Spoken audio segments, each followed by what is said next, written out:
ครับผม FC ทุกท่านครับวันนี้นะครับพบกับทีมงานรองเทืองนะครับมาไกลนะครับวันนี้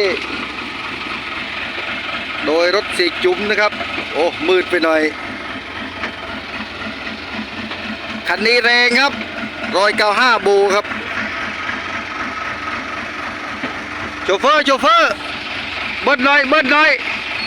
ลเสียงหน่อยครับ195บูครับคันนี้แรงเปรดหน่อยครับเปรดหน่อย115ครับ115นายเหยียบโชว์โบนะครับเหยียบโชว์โบโอ้แรงครับแรงโอ้แตะไม่ได้เลยครับคันนี้ออกจากบ่อนี่สับเกียร์3เลยครับคลองอยู่ข้างหน้าครับคลองขุดโดยซูเปอร์ XM นะครับตัวนี้ผมโคกหมูครับของซอยโจทีมงานรองเทืองครับซูเปอร์ XM ขายไปแล้วครับคันนี้1,950,000ครับติดมัดจำอยู่แรงครับคันนี้โดยเสียจุ๋มนะครับ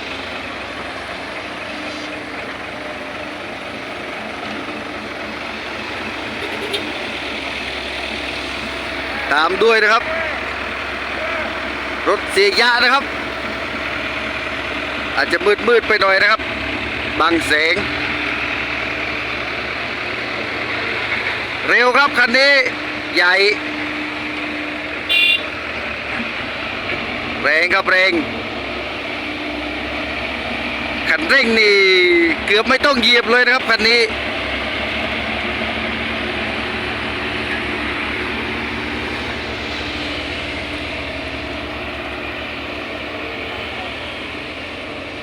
ซูเปอร์ XM นะครับอาร์มพิเศษครับยาวบูมใหญ่มาก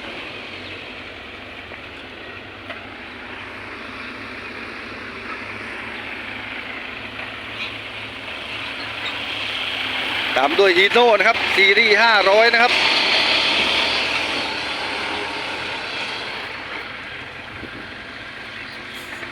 FC นะครับขอดูคันนี้ครับคันนี้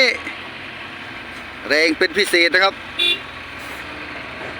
รถแต่งนะครับได้ข่าวว่าจะติดโบเร็วๆนี้ครับ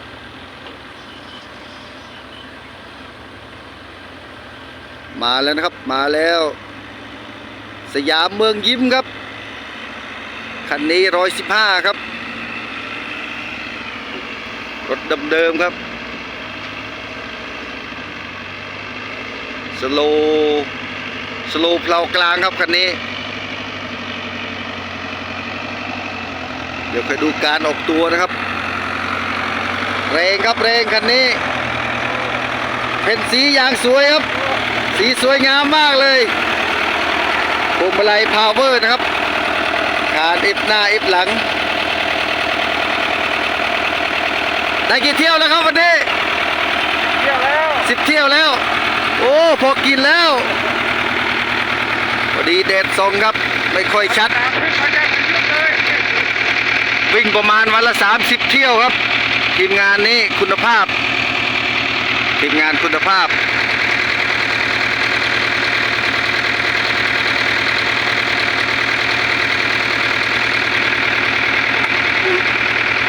ทำไมตักช้าจังล่ะ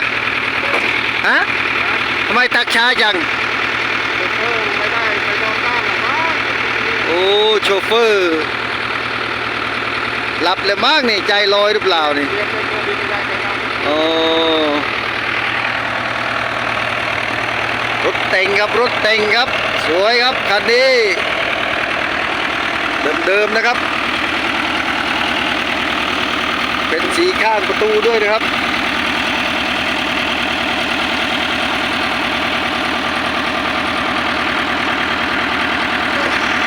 โอเคครับ FC เดี๋ยวรอติดตามนะครับ